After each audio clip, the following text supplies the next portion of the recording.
Good evening. Good. We'll give it a few minutes to see if anybody pops on here. Hey guys. And if you don't catch all of it, I'm going to load it to,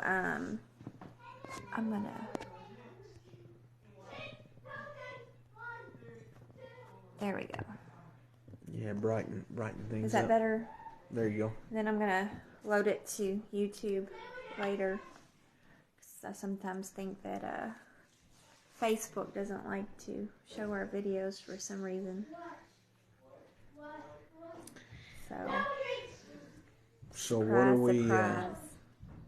what are we talking about tonight? We're talking about authenticity. Authenticity. Yes. A certificate of authenticity. No coincidence here right now as multitask.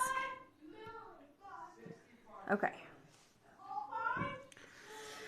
So what is it that makes a person authentic? When we say authenticity, what comes to mind? So that's kind of the question. We'll see. Looks like we've got somebody. I don't know if you can tell. No, it's Samantha. Okay, so cool. Yeah, authenticity. What does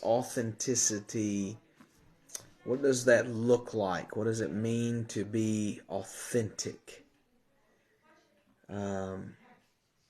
Seems like we might have touched on something like this before. But we were talking about it. Was it yesterday? Yeah. We were talking about authenticity. Yeah. And just the importance of, and I think what we brought up was more about the problem with social media, is that we see people who portray to be a certain way online, but in reality, they don't hold to the standards or the characteristics that they show on their social media platform. Yeah, social media has given us quite the modern dilemma. It's where we're driven to get a lot of our news because a lot of mainstream outlets have become either entertainment or are privately funded and have vested interests. Social media is a place for communication. It's a place where we can get in the loop, and it can be particularly useful if we have family who travel or live far away. We can share photos or see what's going on in one another's life, but yet it still lacks that personal connection where we need some of that. Well, and my thought is, why is authenticity important when it comes to social media, especially the world we're living in today? Because I think there is a tendency for people, again, to be careful and to portray a certain image, I guess, and whether it has to do with their personal gain.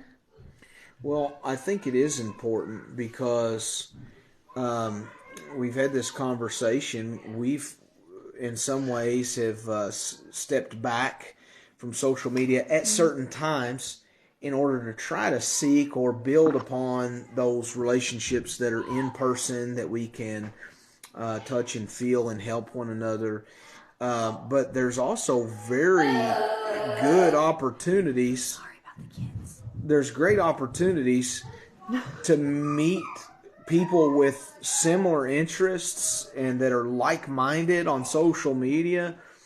But whenever we're gathering on social media and we're getting our socialization and things through a platform that allows us to control and cherry pick what is being put out there, I think it is very important because there is no certificate of authenticity whenever you're engaging with those. I know that Twitter and X and some of these, I don't know if Facebook has one of these, but some of these accounts, they'll put the little blue star or the little check mark or the little green seal that says this is an official page. This is legit, the real person. And most of the time, this is with popular speakers, celebrities, ones who have some other status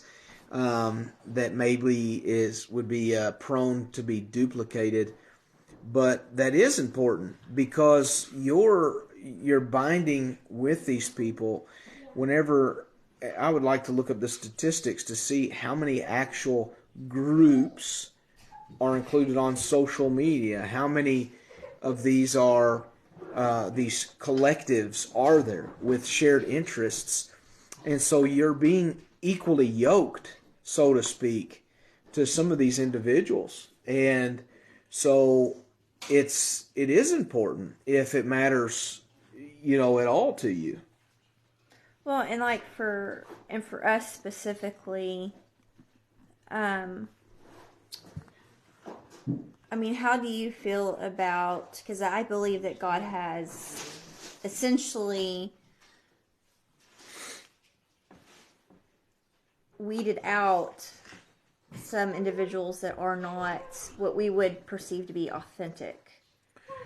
Well, I think what happens, so I'll give basically two examples, and where we've come to interact with some people, and one was with our initial Hope in the Home. We had, we reached out. You see some interaction on social media. That's where you're first introduced. Maybe read a book by an individual, and then you have the opportunity to not just meet them, but we were able to host. Sometimes, those speakers we will personally host in our home because we have the room and we have the desire to host them. And what we learn is apart from social media, we may not have crossed paths. We may not have come to know this person. And then when we did, it was wonderful. We were just like brothers immediately. And we clicked, and they were on the same page, of the same mind and the same spirit. And we could just say amen to almost everything that the other said, and it was hard to submit to just needing rest for the conference and for things like that, because there was so much that needed to be said, and this has happened on a number of occasions. So it's a good thing. We see someone and we see them on social media, they're saying things and whatnot, and then when you meet them and you get to know them and you come a little bit further into their life, and then you recognize they are everything that I thought they were. They're legitimate. They are authentic, and that is a rich thing, and it's so sweet whenever we can meet people like that, because then we feel like we have this true connection. Whenever we engage again on social media, we're like, I'm speaking to this brother, but he's my friend. He's someone who's close to me. We've met. He's stayed in my home. He's real to the core, and so there is this camaraderie and this unity that's there. And so it's incredibly important. That authenticity brings that to a whole new level. They're not a tinging cymbal. They're not a bullhorn or a record player just guess, saying something. It's important to have those one-on-one relationships. I think, again, like you said, social media has its benefits, where you can post pictures, you can talk to long-distance people, but at the end of the day, when it comes down to it, we need that one-on-one time with authentic people that we know. And I'm really, Well, in essence, that's how you know if they are authentic. Is you have to get behind the camera, so to speak. That's always been important, right? The VIP or a behind the scenes view to understand, uh, are they who they say they are? well, and that's why, I like doing our videos because, you know, on social media, I want people to understand what we're about. You know, if they're going to follow us on social media or what have you. I don't want to promote us in a certain light that is not the truth. Does that make sense? Yeah. A lot of times, and I think it's especially true in our age, where people are content producers. Yeah. And the reality is, I wouldn't call us that. Producing content, we're sharing information. There's nothing professional about anything you're doing. You're literally looking around my house, and there are, I mean, it's like, man, there's Legos on the floor and stuff, books from homeschool and whatever else, so a lot going on, but it's not a production. It's not monetized. And nothing against those. You can certainly support those who you agree with and who are spending their time and effort in doing things. That's wonderful. And so we don't mind doing that, or when people do. But however, it is that having that inside knowledge, and I would say, for one too, another thing that I would mention is, look at how often this becomes important whenever the authenticity sort of fails, right? Whenever you see a leader who, especially one who's honorable, one who's ethical and moral, if it's a religious leader or someone, or they're just in a place where they're trusted. And then what happens whenever something comes out of some grave sin where they have forsaken that trust? And it's devastating. It's devastating because it hurts you, where you feel like, I thought they were something else. I thought they were who they said they were. And you find out that they weren't as authentic as you thought. That certificate was no good. You learn there's whenever you see inside, you go behind the scenes, things are different, right? Or whenever you hear people that work with say you have an employer, and this person is well known and honorable in the public, but those who work for them are like, oh, this person is mean spirited or whatever. And you're like, oh, that's so weird, because they certainly don't seem that way. And so that's kind of what we're talking about. We're talking about someone who says one thing, does another, or who speak out of both sides of their mouth, a double-tongued or a stiff-necked people, or something to where you're always drawn away to something different. And so I think there's a lot of that. I think that you're seeing that.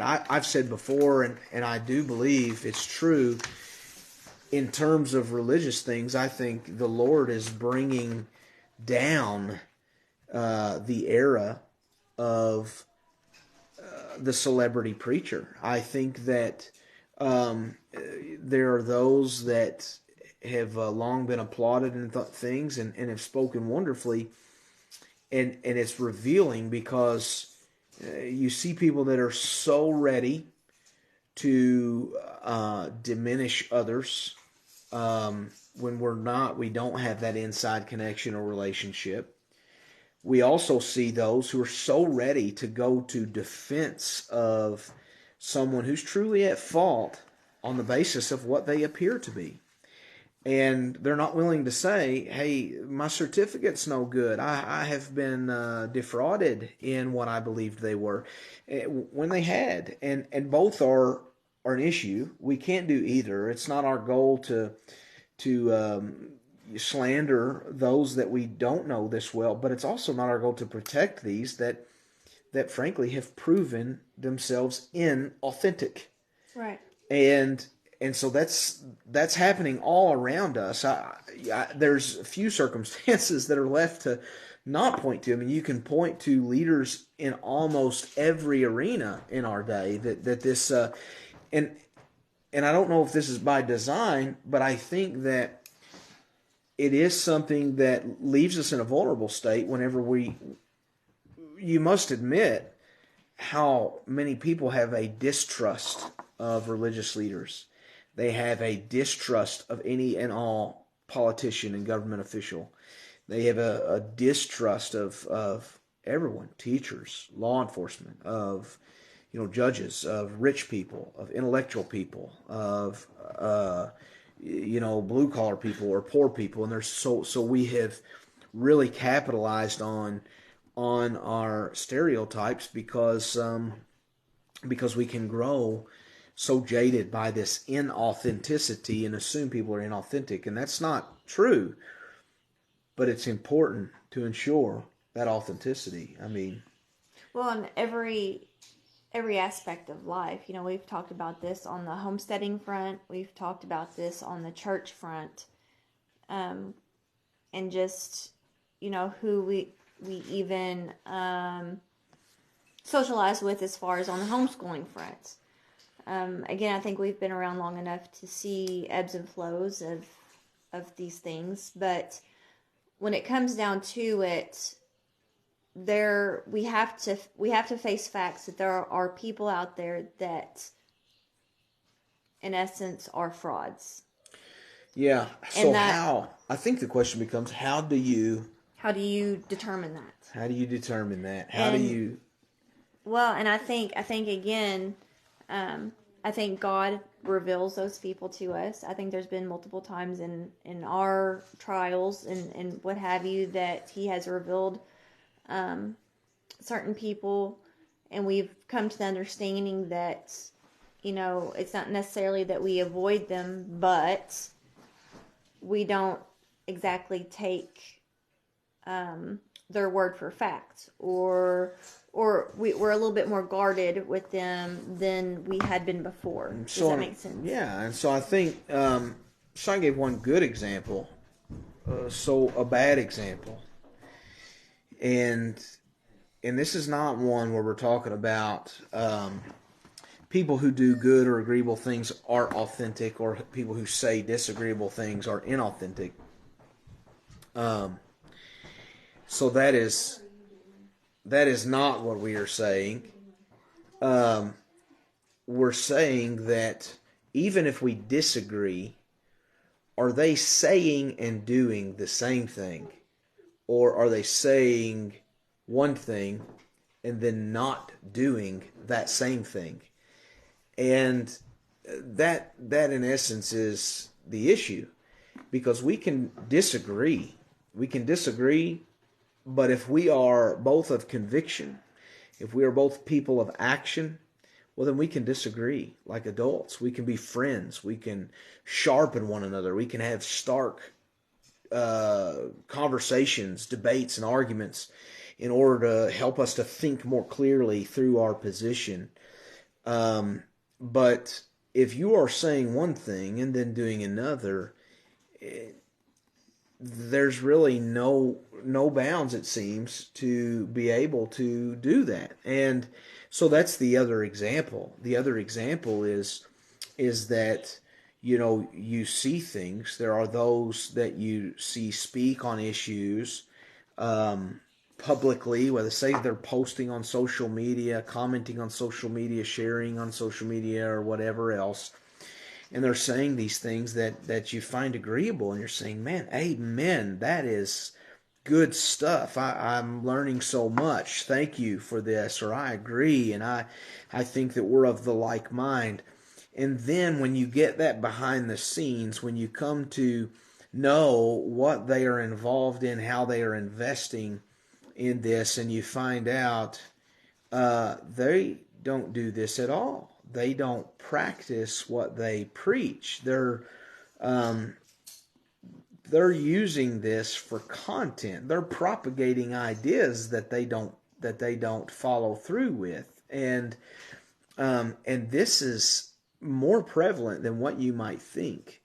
Well, and I think this video is just, we're trying to encourage you to guard your online relationships, or who you choose to follow, or even those that are and even those relationships that are like in-person relationships. Yes, right? in-person relationships.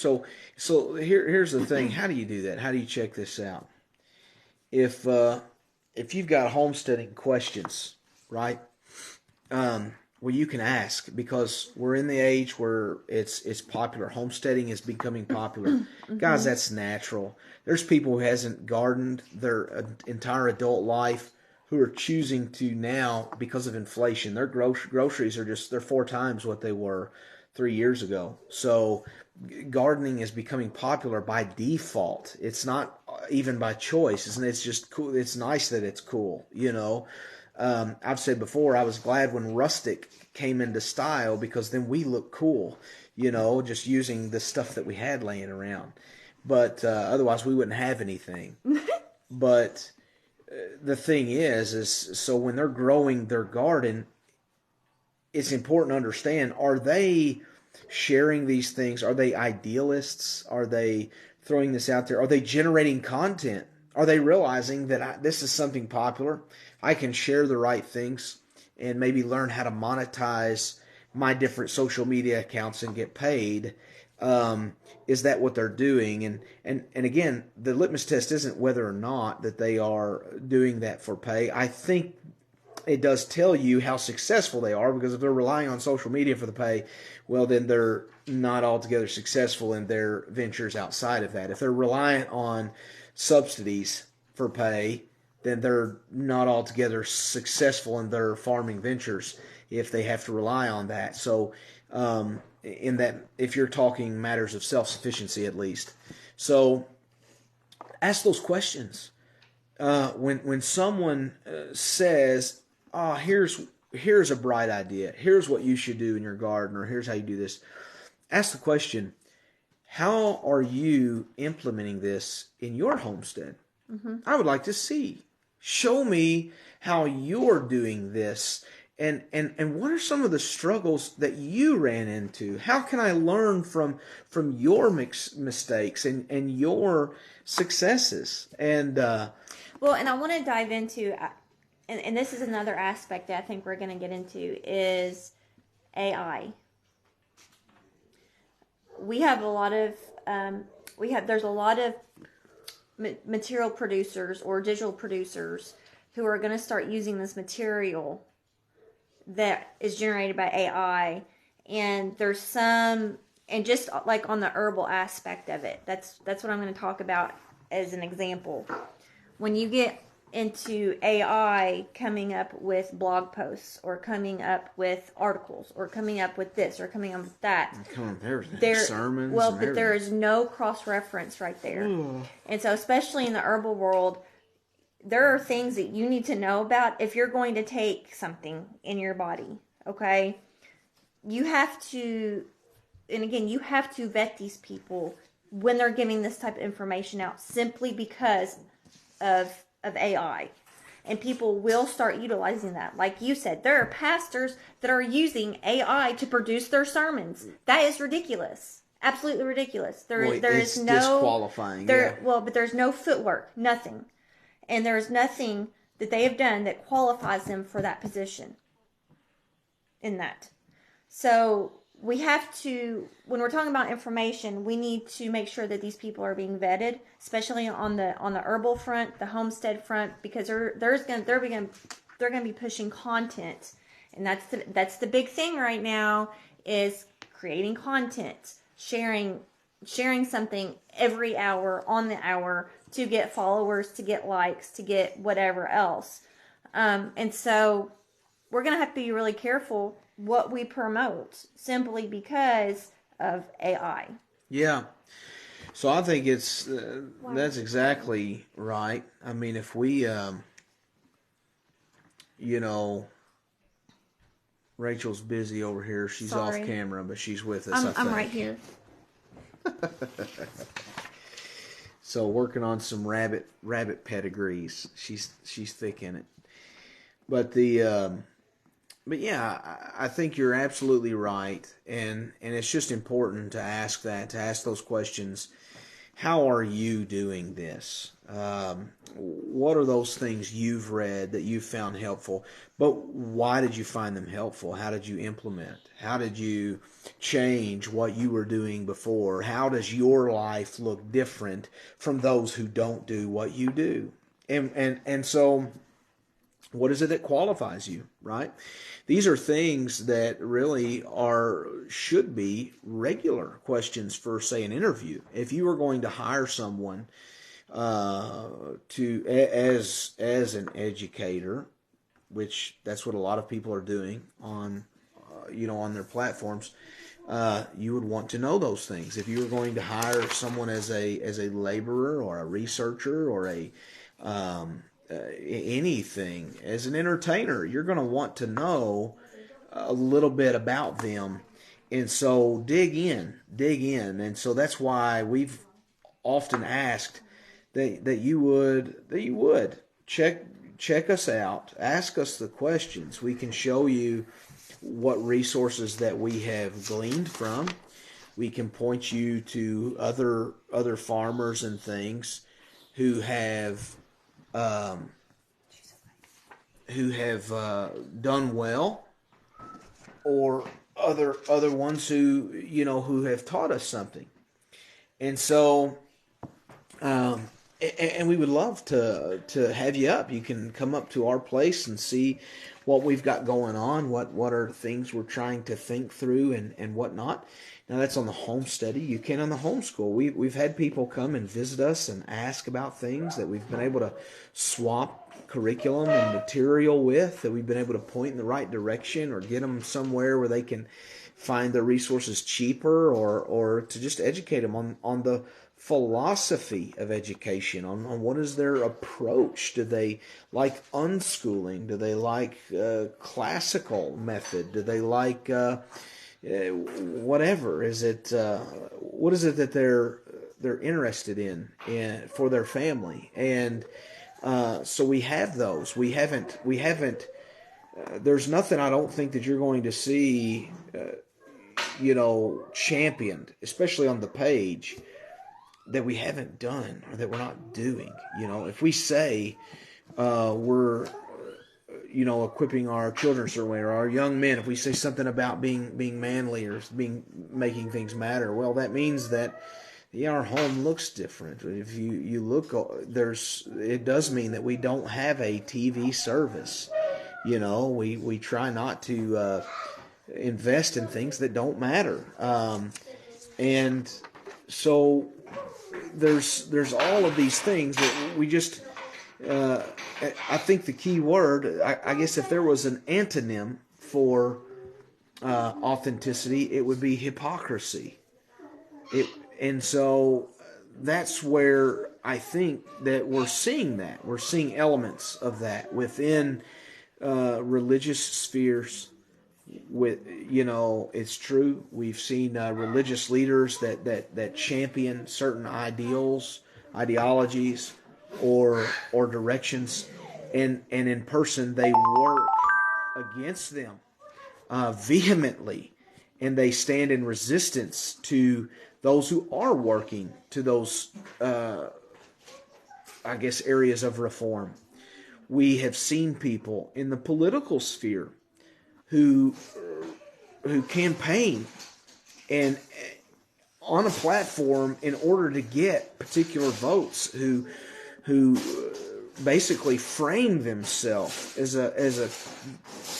a champion for conservative values.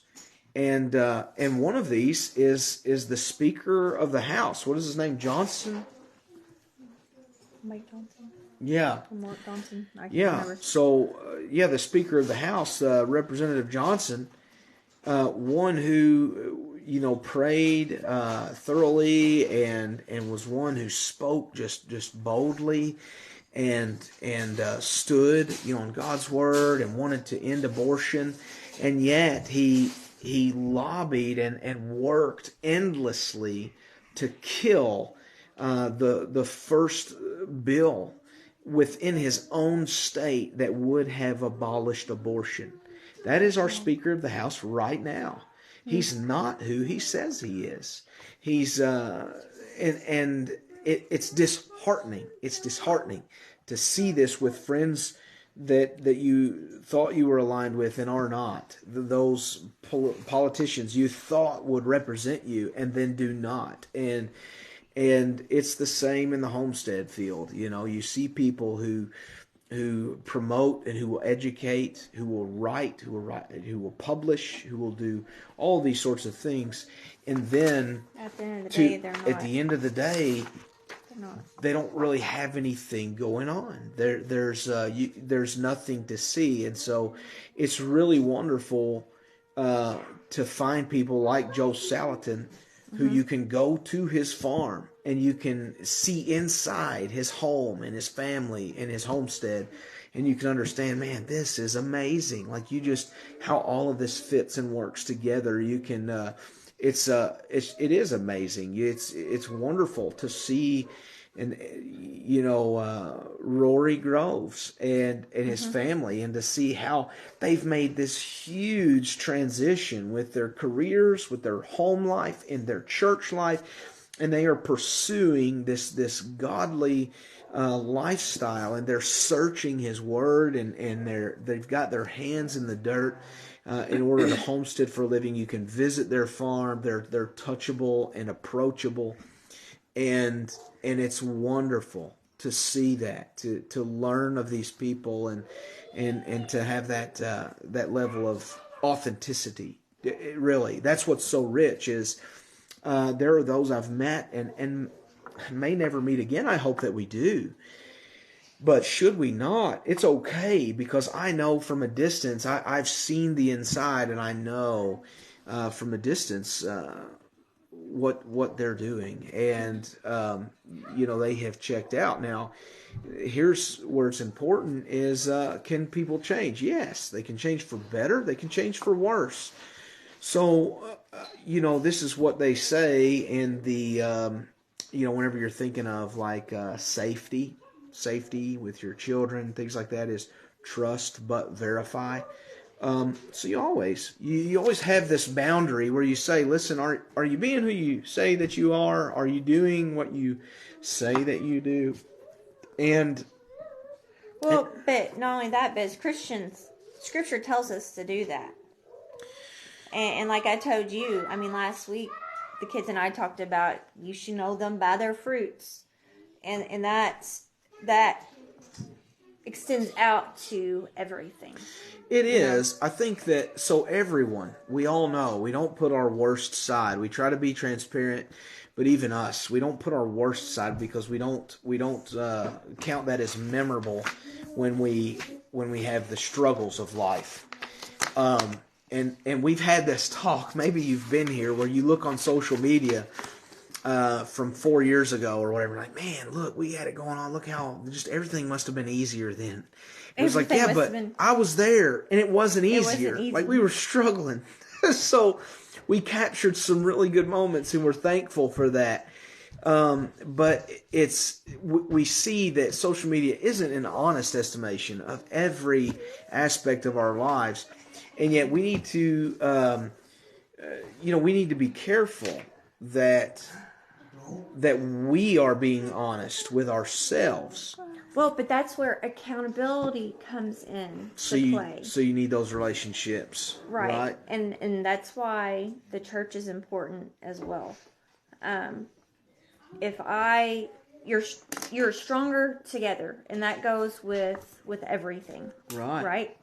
So, so it is. And I was just reminded, as we were thinking and preparing to just talk with you guys, I was reminded of, I believe, James 1:23 through 25. But, to the one who is a hearer only and not a doer of the word is like a man who looks at his face in a mirror, and then he goes away and he forgets immediately what he has seen. Mm-hmm.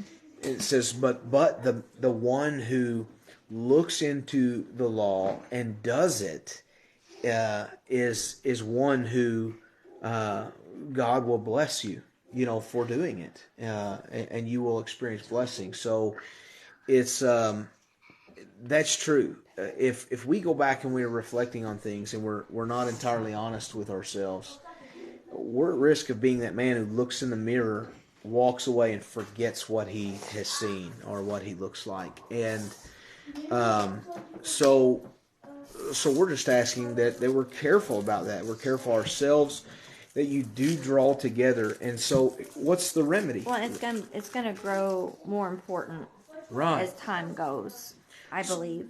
I agree. I think it will grow important, and I think the remedy is to sort of have all of that. So where you have these relationships, don't view us or anyone as a talking head. Reach out, call them, get to know them. I would say that you do the same with your representatives, your political leaders. Reach out, get to know them, understand where they get to know them at a level where they're going to be familiar with your voice, so that they're going to understand that, hey, I remember this person. This lady called me about the same time last year and was very concerned that I get back with her, and which is an important little key. Hey, Naily, quit that, please. We have Legos. So that's an important key when you're talking to politicians, is make sure that they follow up. Say, hey, will you call me, email me back with how you intend to vote on this bill? But anyway, get to know them, talk to them, these leaders. And if they're not one who you expect to have a personal contact with, well, then hold that loosely.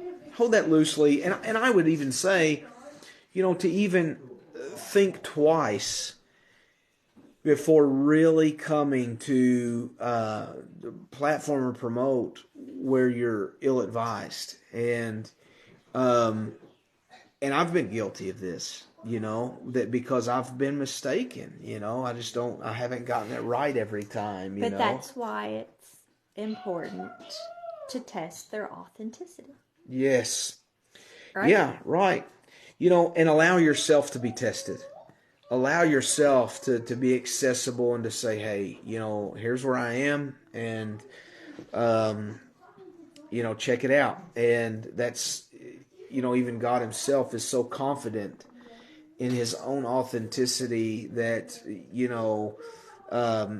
he says you'll seek and you'll find. You'll find the truth. You knock and he'll open it to you. And it shall be given. That's right. He says, test the spirits to see that if it's of God.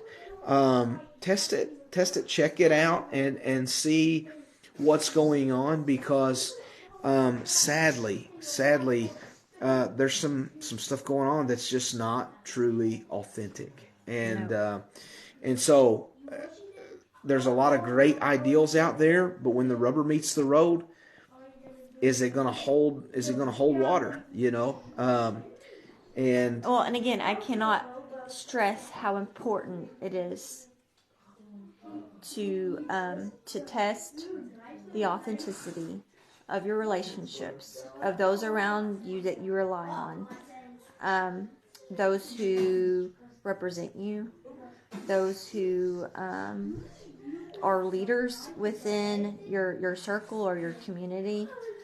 Because right now our time, I think, is growing short on building those authentic, accountable relationships.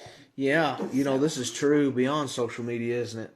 Yes. It goes into your in-person relationships, to find out, because we can be deceived. And so I've always cautioned people too, that maybe would think too highly of me too quickly, which doesn't happen frequently.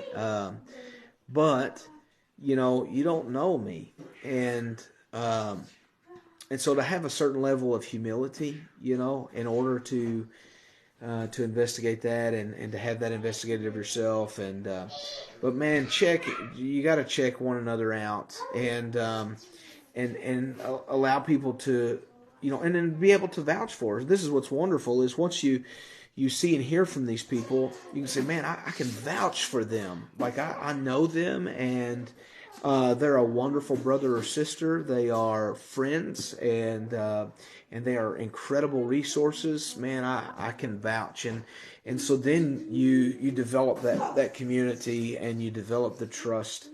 And so do that. Pick up the phone, but just reach out, dig in a little bit more, send the email, ask for the phone call, because some of these people are begging for that. Listen, if they are legit, they're not content. This doesn't do much to talk to a computer screen. What they yearn for is to hear this voice, to see, man, I can help this person, or I have edified them, or we have experienced such fellowship, or how God's working in such wonderful ways, hundreds of miles apart. It's really cool. So I encourage you, if you've got that person that you listen to, podcast, or a favorite preacher man, or a favorite homesteader, reach out, dig in, see how approachable they are, and then approach them. Approach them if you have the opportunity. Check them out, go and see how rich your relationships will be, because of that level of respect that you will have had the opportunity to offer one another that you never would have had. And a computer screen doesn't just give that to you. And that's the sad thing is, I think if and when AI comes in and begins to offer, like these beautiful, brown, curly-headed, feisty women and handsome, strapping gentlemen with red beards who will talk to you about homesteading and religion.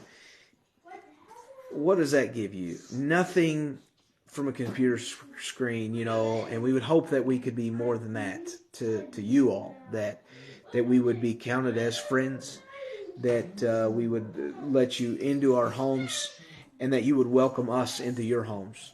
And so that's figuratively, but it's also literally.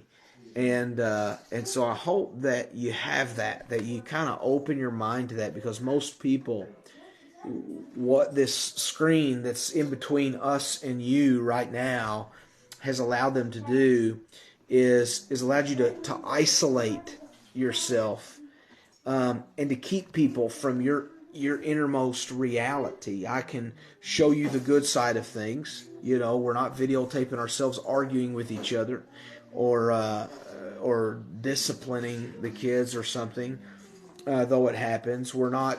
But look, we're to the point where even, most of these screens, there's even fake backgrounds we do all of these things.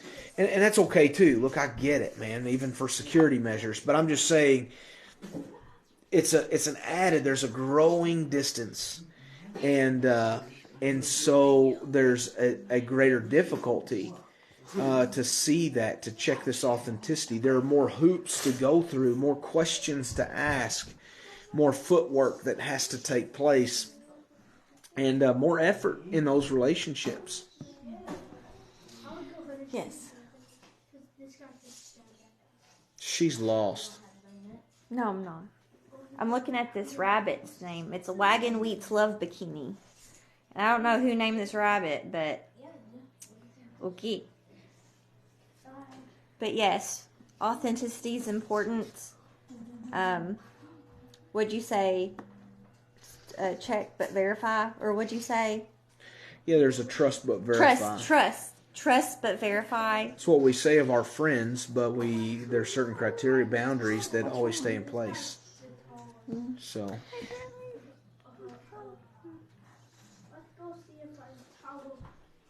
Well, that's all we've got for you tonight. Sorry, I didn't do a whole lot of talking this time around.